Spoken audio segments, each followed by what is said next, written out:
こんにちは、レイムです。おっす、マリサだぜ。ご無沙汰してます、青子です。今回は、鈴鹿サーキットのイベントで試乗してきたバイク、ハスクバーナのスバルトピレン250が話の種だ。日本ではあまり馴染みのないメーカーですね。走っている姿もほとんど見たことないです。そんなマイナー車だけど、その姿は一度見たら忘れられないぜ。純粋にかっこよさに惚れてしまったので、気になって動画にしてみた。この番組は、スバルトピレンに興味がある方、初めて見たって方、全く興味ないけどなんとなく見てくれている方に送る、新型バイク情報番組です。それでは、青月電子台、今回も始まります。では、ゆっくりしていってね。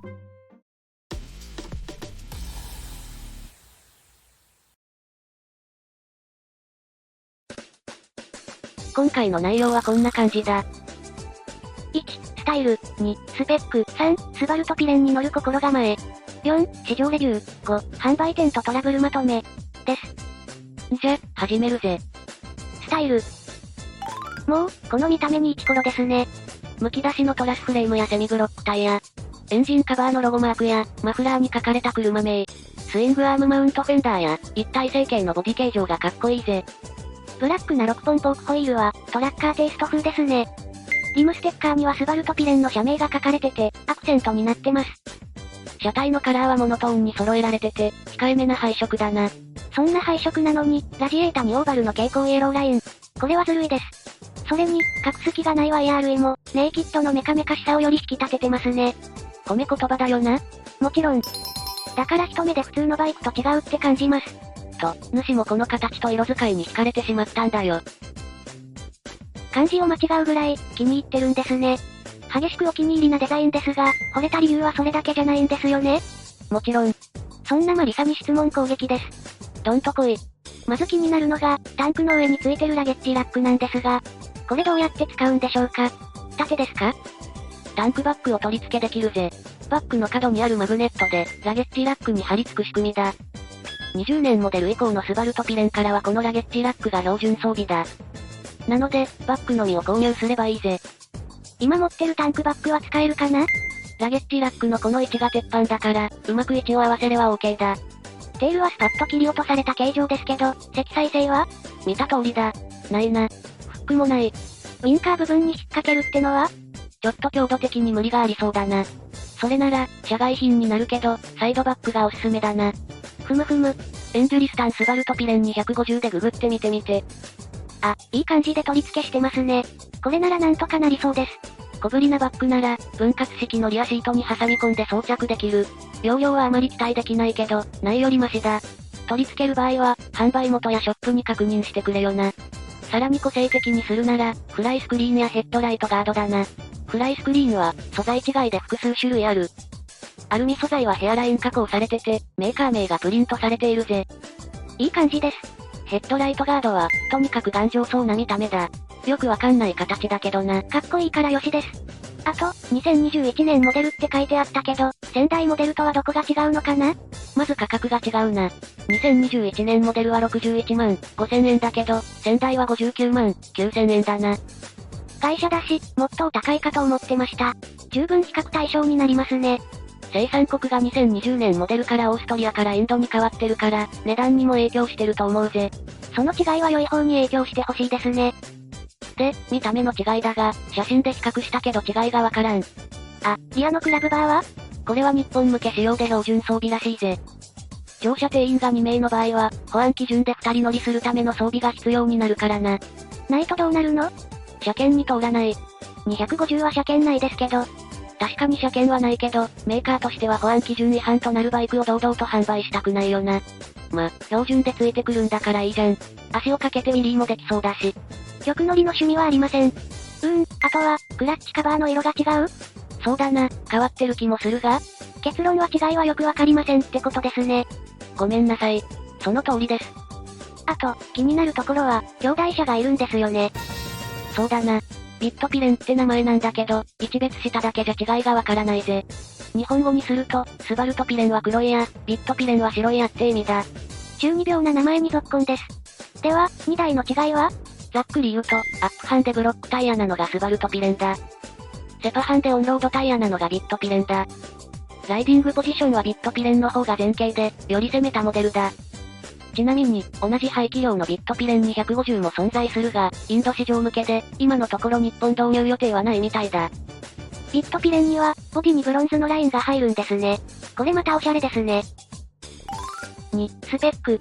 次は車体仕様だ。エンジンは水冷、単気筒、250cc4 ストロークの DOHC。変速機は6速で最高出力は31馬力だ。バランサー装備だから、不快な振動は抑えられてるぜ。ハイオク仕様でタンク容量は 9.5 リットル、車重153キロってところは先代と同じだな。エンジンが丸見えですね。ダウンチューブがないトレリスフレームだし、エンジン周りは塊魂感バリバリだ。シート高は公式 HP は 810mm となってる。他のサイトでは 835mm になってる。さてどちらにかける？原さんに全部。原さんに全部。足回りは WP 製の倒立フォークと直押しタイプのモノショックだ。WP って？ KTM 傘下のサスペンションメーカーだ。ホワイトパワーの略で WP なんだが。この呼び方は政治的な理由で今は使われてない。だって。ブレーキはバイブレ製で、ABS 装備だな。バイブレ？ブレンボの小中型バイク向けのブランドだ。ブレンボ製ブレーキの略をバイブレって呼ぶそうだ。会社にしては価格がリーズナブルだと思いますが、ちゃんと信頼できるメーカーのパーツが使われてるんですね。安心しました。スバルとピレンはオフ車テイストってことなんですが、よくある ABS キャンセルはできるんですか？できるぜ。リアの ABS は設定で解除することができる。砂利道でリアタイヤをスライドさせて遊べるな。怖くて一度もやったことないですけどね。じゃ次は、ハスクバーナと付き合っていくためのお話だ。スバルとピレンは車体もコンパクトで、馬力も 250cc クラスの中では高い方だ。ただ走らせるだけなら、気軽に扱えて、エンジンをぶん回して走る感じはとても楽しい。でも、ハスクバーナに乗り続けるには、知識と経験がそれなりに必要だ。どういうことですか？ KTM ジャパンが2014モデルから国内販売を始めて、今年で7年目。現時点で国内店舗数は、エクスクルーシブショップが9店舗、マルチショップは16店舗だ。関東東海近畿圏にはそれなりにお店がありますが、それ以外の地方は、まだまだ店舗は少ないですね。なんかあった時にショップが遠いのは辛い。当たり外れがある話も、ブログで見かけるし、ちょっと気になる部分ではある。そうした不具合が出たら、メーカーはすぐ対策してくれるんですよね？多分、そうしたくても、難しいんだよ。なんで？ 2020年のハスクバーナ年間販売台数ってどれぐらいだと思う？ 5000 台ぐらい？ 610台だ。あら。この数字は、前年比で 26.3% アップしての値だ。これじゃ、再現データも集めにくいだろう。じゃ、兄弟車の KTM を合わせれば、もっと台数は増えるんじゃないのかな？ KTM の2020年販売台数は、1716台だな。ハスクバーナと合わせても2326台だ。ちなみにホンダは？同じ排気量だと、レベル250の2020年間販売は13958台だ。桁が違う。それに、YouTube やグッポグエでスバルとピレンを調べると、やっぱりトラブルネタが多い。問題ない個体もたくさんあるはずだが、どうしてもキャッチーなネタが目立ってしまうな。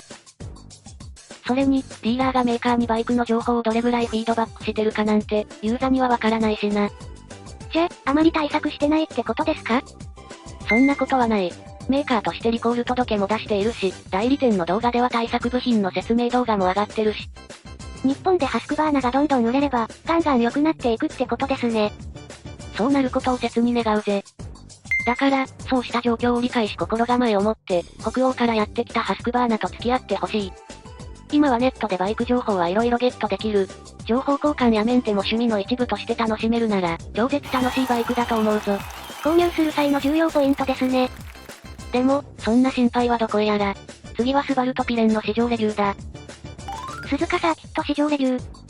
天気は曇りの鈴鹿サーキット国際コースで試乗してきたぜ。主のスペックだが、172センチで70キロ。また下はショートストロークでビッグボア仕様だ。単速ってことね。まずまたがった感じだ。サスペンションは固めで沈み込みはあまりなく、シートは絞り込みは少なくて張り出した感じだ。でも、足の指先は普通に地面につきました。バイクにまたがったまま、車体を前後に移動させることも難なくできたぜ。ふむふむ。ステップに足を乗せた時、タンク左右の出っ張りに膝が当たるかなって思ったが、思ったよりステップが後方についてたから、出っ張りに膝が当たることはなかったな。乗車姿勢は軽い前傾ですね。あと気になったところは、サイドスタンドだな。スタンドが短いので、車体に隠れてしまってて、位置を確認してからじゃないと、うまく出せなかった。慣れですね。重さはどうでした？何かあってもなんとかできるって感じだった。一通り試したので、次はエンジンスタートですね。セルは普通に回ったな。よかったですね。アイドリングはトトトトって小気味良い。空ぶかししてみると、草刈り機みたいにブイーンって軽々回る。シフトレバーは少し前下がり気味に感じたぜ。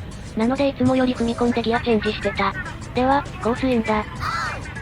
250での走り始めの一言目は、大体決まってる。もっとパワーを。ですね。スバルトピレンはどうでした？こいつは違ったな。どういう風に？いじくらなくても乗れるな、って感じだぜ。過去に試乗した鈴木の GSX250R や、ノーマル時のラリーに比べたら、よく走る方だと思う。31馬力だし、同じ 250cc の国産バイクの中では、パワーはある方ですからね。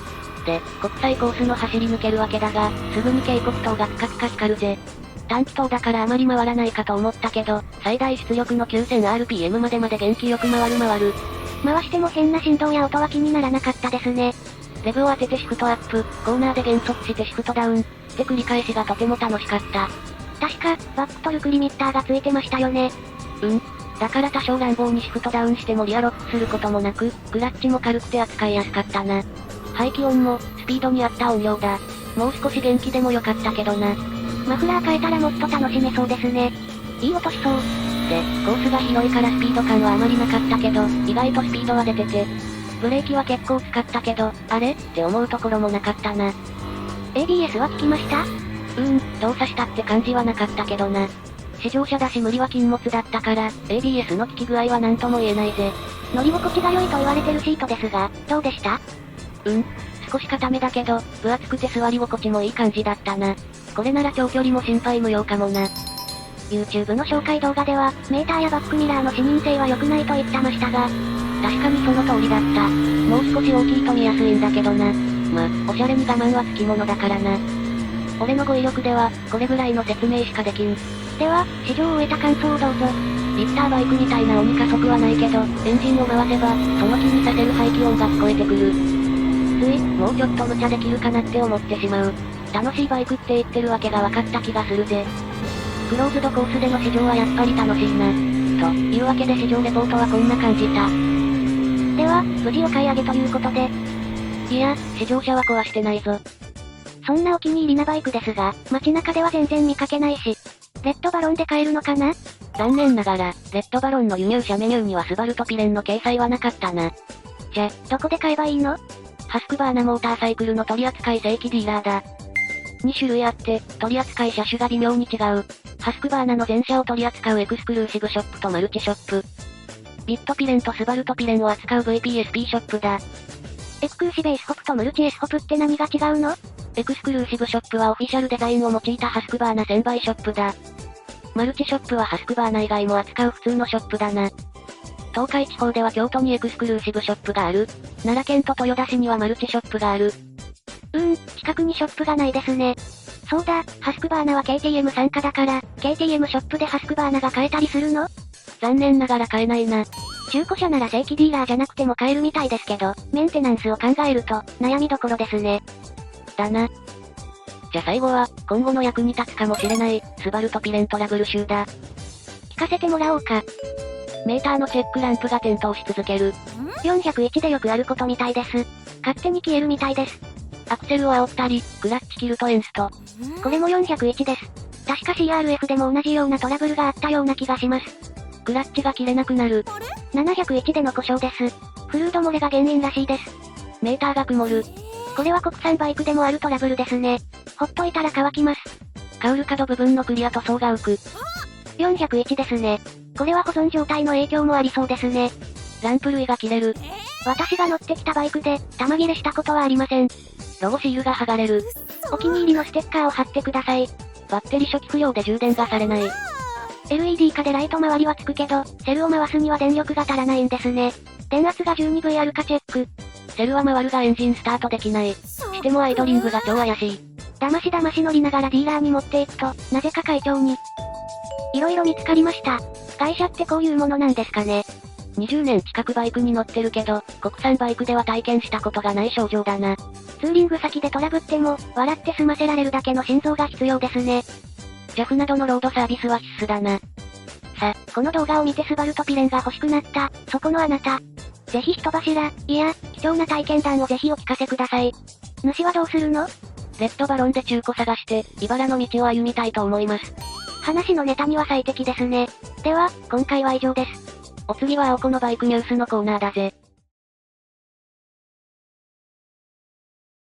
青子のバイクニュースのコーナーです。先日、ホンダドリームに行ってきたんですけど、そこで GB350 の実車を見ることができました。試乗したの？